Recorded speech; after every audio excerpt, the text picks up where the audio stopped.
Today we have a very special guest, Kevin Peesker, our Microsoft president. I really want to make something fun with you now. Okay. So now we're going to go to the real caught by surprise moment with you. Okay.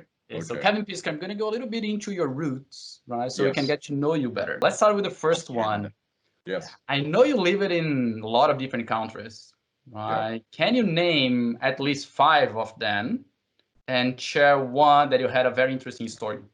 Oh, geez, that's super easy. Yeah, I've traveled to over 70 countries, so naming 5, and I've lived in a bunch of places. Naming 5 would be easy. So forget Canada, forget the United States. I've lived in England multiple times, lived in Ireland as well, took my family there.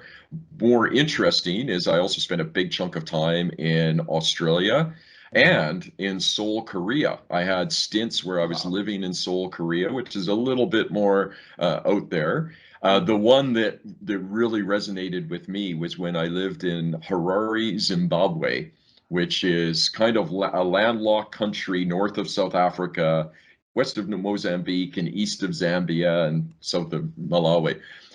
My best experience truly was in my life was going from growing up in Saskatoon, Saskatchewan, and then landing in Harare, Zimbabwe, where I was initially hosted by the University of Zimbabwe and then worked for a British multinational for a year, engaging with members of the Zimbabwean community who literally would take me out to their villages.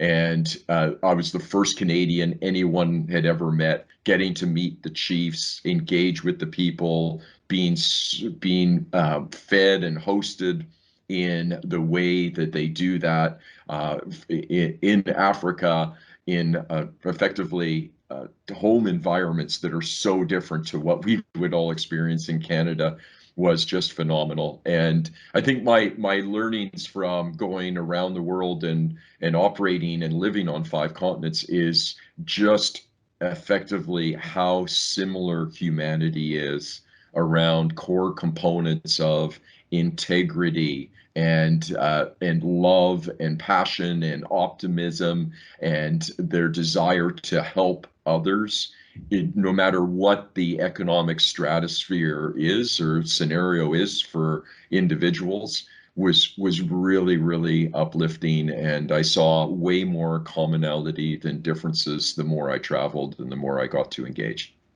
Now my last one, that's a timed challenge. Okay. You have Okay. 10 seconds. 10 seconds. 10 seconds. How many provinces and territories we have across Canada? Okay, we have 13. Actually, none of them matter except for Saskatchewan because I was born there. But aside from that, Nunavut, Northwest Territories, Alberta, British Columbia, Saskatchewan, Manitoba, Ontario, Quebec, Newfoundland, New Brunswick, Nova Scotia. I'm missing some, Prince Edward Island, and I'm missing somebody, Yukon. Did I get them all? Perfect, you got it. Amazing. That's fun. Well done. Who from your direct reports you want to put through this challenge as my next interviewer? Oh my gosh, fantastic. You know who I think would be amazing at this time would be Linda Sampson. Have you met with Linda yet?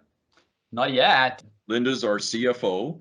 She is phenomenal, a brilliant business person who has a great understanding of the technology ecosystem, but also is right in the depths of managing through, from a financial perspective, the circumstances that we're all in.